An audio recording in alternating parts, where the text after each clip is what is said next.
Baik, Assalamualaikum warahmatullahi wabarakatuh.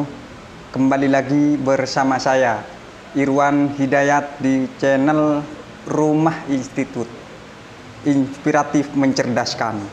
Tentunya pada malam hari ini kita podcast berbincang pria tentang demokrasi kita hari ini.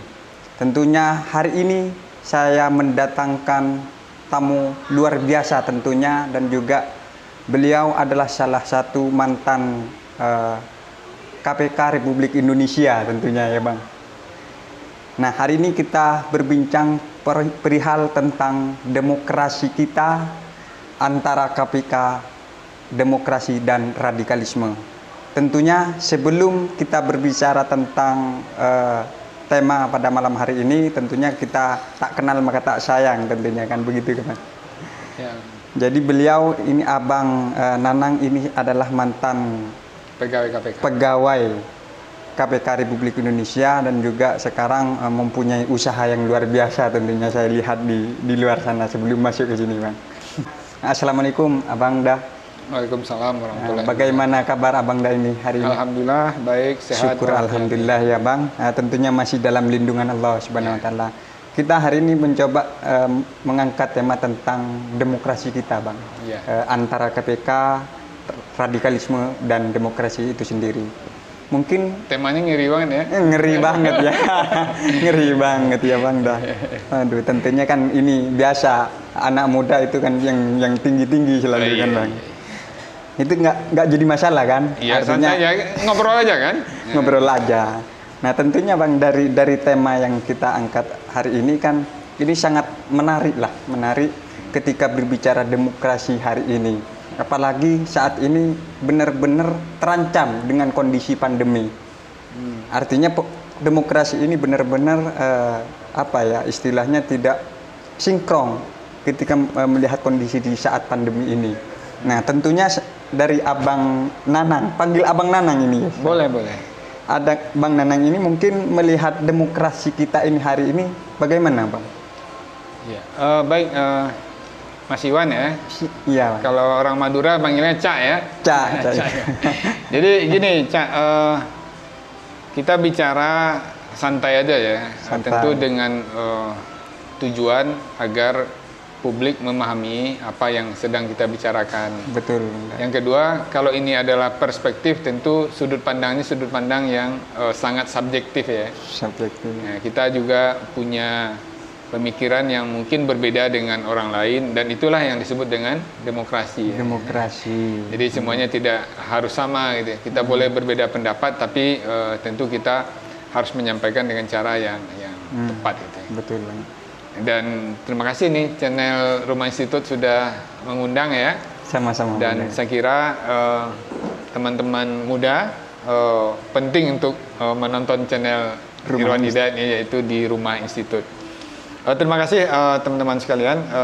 Assalamualaikum warahmatullahi wabarakatuh. Waalaikumsalam warahmatullahi wabarakatuh. Walaupun temanya ngeri-ngeri sedap nih, tapi nggak apa-apa lah kita coba bahas ya. Demokrasi ya tentu dalam arti luas, bagaimana sebuah negara ya menempatkan kedaulatan ya, menempatkan rakyat yang menjadi tujuan dari demokrasi itu sendiri sebagai sebuah tujuan yang saya kira harus sesuai dengan apa yang diamanahkan oleh Undang-Undang Dasar 45.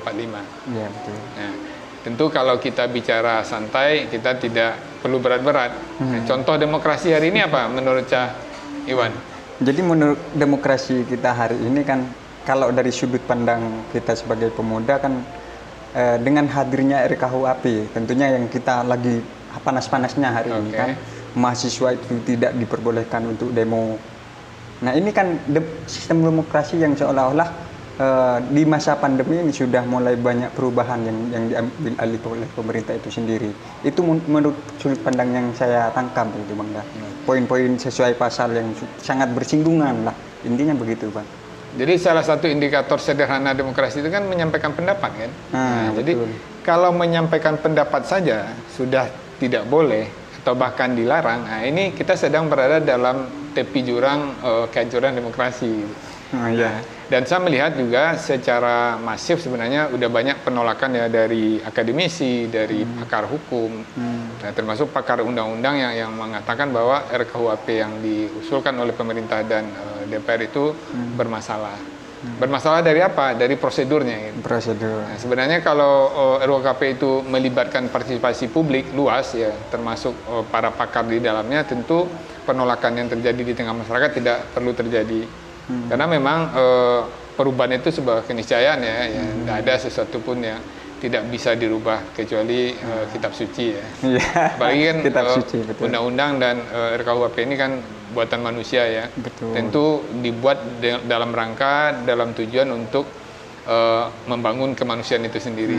Jadi, tentu di dalam prinsip-prinsip hukum yang ada, ya, kita ingin menjadikan RKUHP ini sebagai sebuah rancangan yang saya kira berpihak kepada kepentingan publik yang lebih luas. Betul. Nah, jadi saya melihat memang akhir-akhir ini demokrasi kita sedang sakit. Demokrasi kita sedang sakit. Ya. Nah, jadi saya tidak akan membahas secara definisi ya, karena itu bisa beragam definisinya. Nah, di samping saya meyakini demokrasi kita itu ya demokrasi prosedural. Prosedural. Nah, jadi ya, yang penting ada gitu. Tapi apakah ini benar ya? Tentu berpulang kalau bercermin dari pengalaman KPK ya, ketika revisi undang-undang KPK, ratusan profesor menolak, bahkan mungkin ribuan ya mahasiswa menolak dan termasuk aktivis anti korupsi menolak. Tapi kan pemerintah dan DPR jalan terus kan? Jalan terus. Ya, kalau kita menyebut demokrasi itu adalah sebuah wadah untuk menyampaikan pendapat dan tidak didengar, ya ini demokrasi apa namanya? Gitu. Ya, tentunya. Nah, ini persoalan. Nah, apalagi ditengarai pembuatan undang-undang di Republik ini ya seringkali mengabaikan kepentingan publik. Nah, contohnya Omnibus Law dan kita menganggap putusan MK ya mengatakan bahwa yang terjadi dengan demokrasi kita secara hukum bermasalah sebenarnya. Walaupun banyak perdebatan ya di kalangan pro kontra ya. Saya kira teman-teman muda ya khususnya yang suka berbicara tentang demokrasi dan hukum ya tentu ini menjadi PR kita bersama. Apalagi 2024 ya akan ada proses transisi demokrasi yang saya kira harus betul-betul secara signifikan membuat perubahan. Nah, dan tidak ada perubahan itu tanpa campur tangan pemuda. Nah, makanya saya senang sekali diundang sama Rumah Institut nih. Saya kira itu Mas Iwan sebagai pembuka bahwa demokrasi kita hari ini sakit parah. Sakit parah. Nah, mungkin melihat dari apa yang Abang Nanang itu sampaikan tadi kan, kalau demokrasi kita hari ini adalah sakit, dalam kondisi sakit, mungkin kita lebih dikerucutkan kembali, artinya lebih kepada sudut pandang KPK itu sendiri. Karena Abang Nanang ini kan mungkin alumni dari KPK Republik Indonesia kan tentunya kan. Artinya kan bagaimana berbicara KPK itu sendiri dalam sudut pandang radikalisme ataupun demokrasi itu sendiri. Abang sendiri itu melihat KPK radikalisme itu sendiri itu seperti apa? Ya berarti kan Cak Iwan sedang flashback ya zaman tes wawasan kebangsaan ya, ketika mereka menuduh bahwa di internal KPK ada orang-orang radikal. Radikal. Kalau saya menjawab iya. Nah, kok bisa begitu Bang? Ya iya. Orang memberantas korupsi itu harus radikal. Harus radikal. Jadi nggak boleh setengah-setengah gitu kan. Harus kalau bahasa agamanya kafah kan. Nah, dan orang-orang di KPK era itu memang radikal dalam memberantas korupsi. Tapi mereka juga adalah orang-orang yang radikal dalam mempertahankan Pancasila. Karena Pancasila itu mengajarkan apa? Ketuhanan yang Maha Esa. Ketuhanan Maha Esa, kemanusiaan yang adil dan beradab, persatuan Indonesia, kerakyatan yang dipimpin oleh kebijaksanaan dan permusyawaratan wakilan, keadilan sosial bagi seluruh rakyat. Dalam gerakan anti korupsi, lima-limanya ini adalah acuan kita dalam memberantas korupsi. Ya. Dan orang KPK radikal itu. Radikal dalam tanda kutip ini perlu Iya, bukan tanda kutip, radikal dalam arti memberantas korupsi gitu. Iya, iya. Nah, jadi radikal itu jangan diartikan itu kerjaan orang-orang yang Terlalu menyeleweng Iya. kan, intinya kan bukan begitu kan. radikal itu artinya kan mengakar kan. Mengakar. Kan kata dasarnya radik kan, radik itu akar kan. Akar. Nah, dan orang KPK udah mengakar nilai-nilai integritas di dalam, sehingga ketika mereka melakukan pemberantasan korupsi ya serius itu. Sehingga semua orang yang ditengarai dan diduga melakukan tidak benar disikat sama mereka. Nah, tapi kan para oligar kan enggak senang dengan cara kerja mereka. Kan disikatlah mereka melalui tes wawasan kebangsaan kan. Betul. Nah, tapi faktanya kemudian mereka kan diterima di kepolisian kan. Artinya semua peristiwa yang dituduhkan mereka terbantahkan, bahwa mereka sebenarnya orang-orang yang punya nilai-nilai yang saya kira sangat langka ya di negeri ini ya, dan mereka konsisten. Nah, mungkin ini juga berangkat dari pengalaman Abang dan Nanang selama di KPK ya. Artinya tentang bagaimana memberantas korupsi itu sendiri. Mungkin ceritakan pengalaman lah gimana itu, sedikit tidaknya kan harus ada kan pengalaman itu sendiri. Jadi yang perlu teman-teman pahami, di KPK itu banyak unit ya. Nah, kalau saya tidak bersentuhan langsung dengan penindakan. Nah, tapi tentu sebagai orang KPK dan mantan ketua wadah pegawai KPK, sedikit banyaknya saya paham kerja-kerja KPK. Jadi secara garis besar ya, kerja KPK itu dua garis besar nih, mencegah dan menindak. Mencegah dan menindak. Iya. Nah, cuman yang diketahui publik ya sebagai sebuah upaya pemberantasan korupsi kan yang banyak diberitakan tentang penindakan kan. Penindakan. Ya, bagaimana KPK meng-OTT orang, bagaimana KPK kemudian menjebloskan koruptor ke dalam penjara, kemudian bagaimana JPU KPK berjuang di pengadilan untuk menuntut para koruptor ya semaksimal mungkin gitu.